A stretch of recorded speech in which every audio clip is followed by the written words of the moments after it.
चंडीगढ़ में कांग्रेस के राज्यसभा सांसद दीपेंद्र हुड्डा ने प्रदेश की बीजेपी जेजेपी गठबंधन सरकार पर सूबे को कर्ज में डुबाने के आरोप लगाए। उन्होंने कहा कि 2014 में जब बीजेपी सत्ता में आई थी तब प्रदेश के ऊपर 60,000 करोड़ रुपए का कर्ज था, जो आज बढ़कर करीब 2.5 लाख करोड़ हो गया है। लेकिन बीजेपी के 6 साल के कार्यकाल के दौरान कोई बड़ा प्रोजेक्ट शुरू होने की बजाय पुराने मंजूर हुए बड़े प्रोजेक्ट भी बंद हो गए। कांग्रेस ने गोहाना में रेल फैक्ट्री और महम में एयरपोर्ट मंजूर करवाया था, लेकिन दोनों का ही निर्माण नहीं हुआ।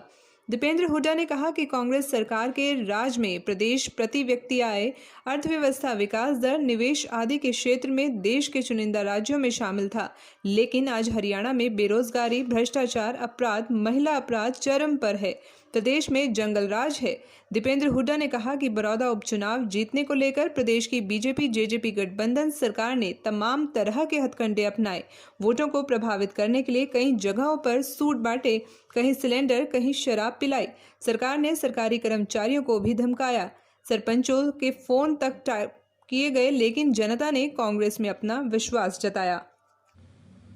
6-7 ऐसे बड़े मुद्दे हैं जिनको लेके हमने चुनाव लड़ा। पहला मुद्दा था 10 साल की हुड्डा सरकार का कार्यकाल बनाम 6 साल बीजेपी की सरकार का। आइए अनुराग जी, 6 साल भाजपा की सरकार का कार्यकाल। जो खट्टर सरकार 6 साल से है, जिसमें बीजेपी सरकार पार्ट 1 और बीजेपी और जेजेपी सरकार पार्ट 2, अब तो 6-6.25 साल हो गए इसको। और लोगों के बीच में हमने कहा कि तराजू पे लेकर आप तुलना कीजिए। हरियाणा विकास के मामले में, हर दृष्टि खुशहाली के मामले में, किसान नौजवान के रोजगार के मामले में कौन सा कार्यकाल बेहतर था। और लोगों ने इस समय ये फैसला सुनाया जो आपके बीच में।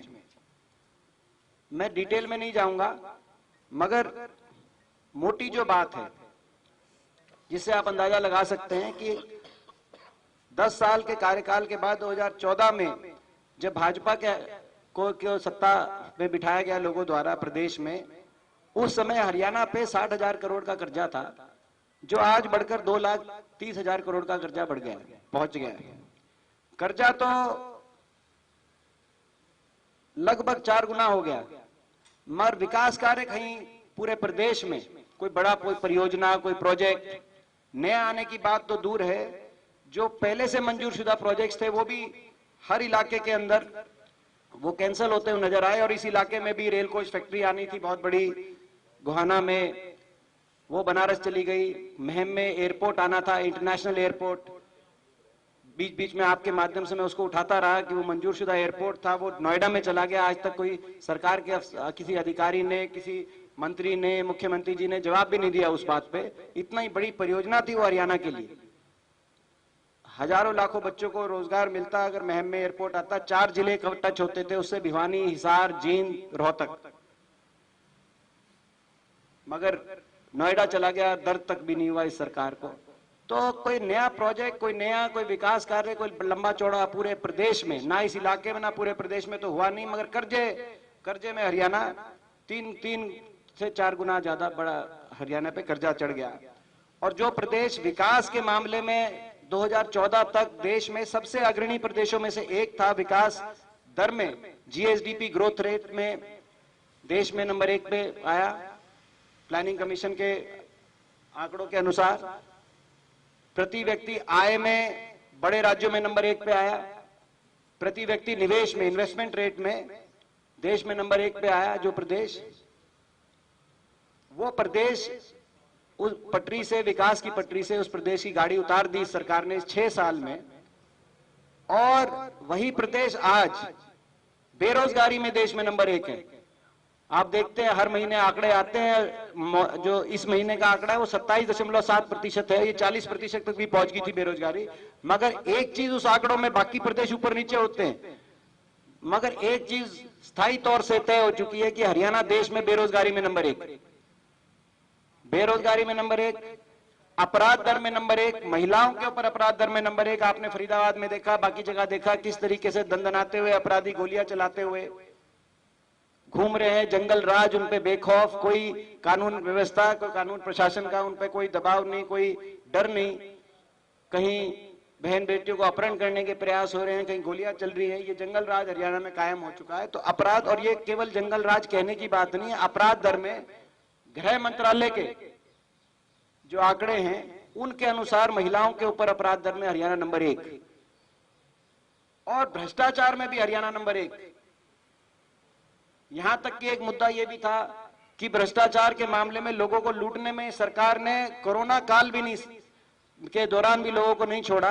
कोरोना काल में भी